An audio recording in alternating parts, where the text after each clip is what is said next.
Paul-Émile Borduas is officially a person of national historic significance in Canada. Paul-Émile Borduas is a pioneer of abstract art in Canada. His artistic legacy is exceptional, both at home and abroad. Paul-Émile Borduas was born in 1905 in Saint-Hilaire, now Mont-Saint-Hilaire, Quebec. As a young apprentice to painter Ozias Leduc, he studied at l'École des Beaux-Arts de Montréal, then continued his training in Paris in the 1920s. In 1948, following the creation of the automatist movement, he published an essay entitled Refus Global. This radical manifesto, written by Borduas in Saint-Hilaire and co-signed by the 15 other artists in the automatists group, triggered strong reactions in Quebec. In this flagship document, Borduas challenges traditional Quebec values and calls for a freer society open to the world. Borduas' dissenting opinions led to the loss of his job as a professor at the École du Mobile de Montréal. In 1953, due to difficult living conditions, Borduas left Montreal for New York, where he hoped to establish himself on the international scene. It was there that he discovered abstract expressionism, which gave new energy to his paintings. Borduas shines on the international art scene through his participation in numerous museum and gallery exhibitions. He also represented Canada at several international exhibitions.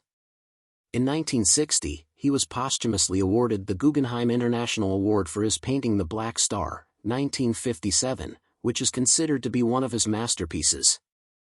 The Government of Canada, through the Historic Sites and Monuments Board of Canada and Parks Canada, recognizes significant persons, places, and events that have shaped our country as one way of helping Canadians connect with their past.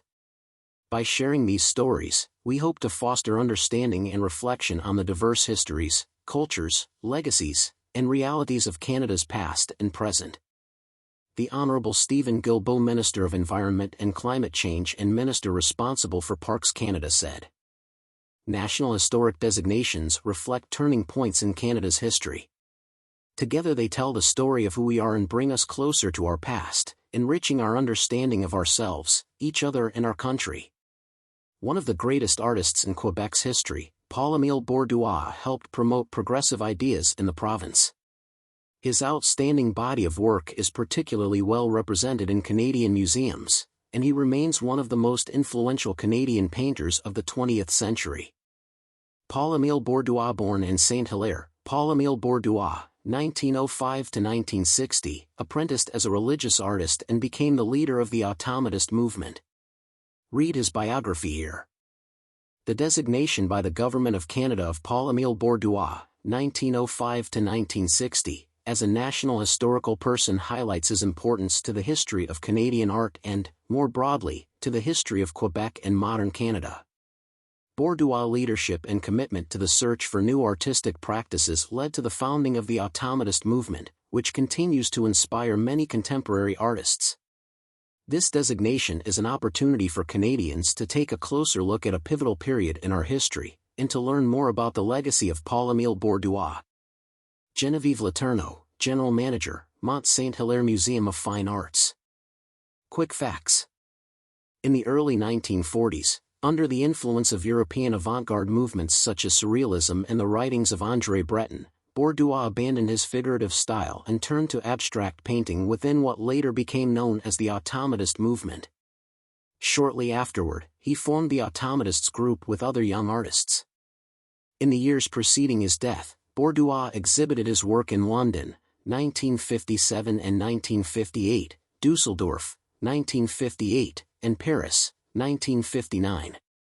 He represented Canada at the Biennale de São Paulo, 1955, and the World Expo Brussels, 1958.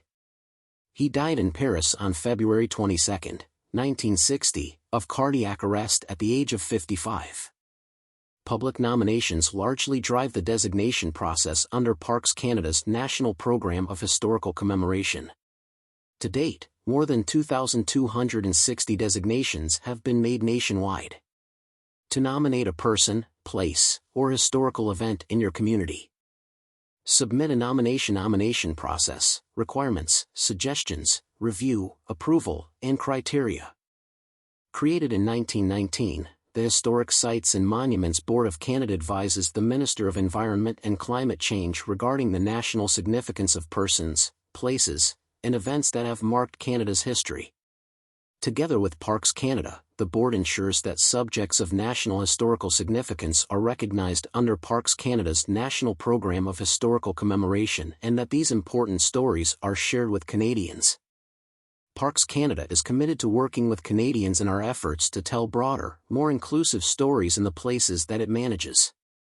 In support of this goal, the Framework for History and Commemoration outlines a new, comprehensive, and engaging approach to sharing Canada's history through diverse perspectives, including shedding light on tragic and difficult periods of Canada's past. iturbonus.com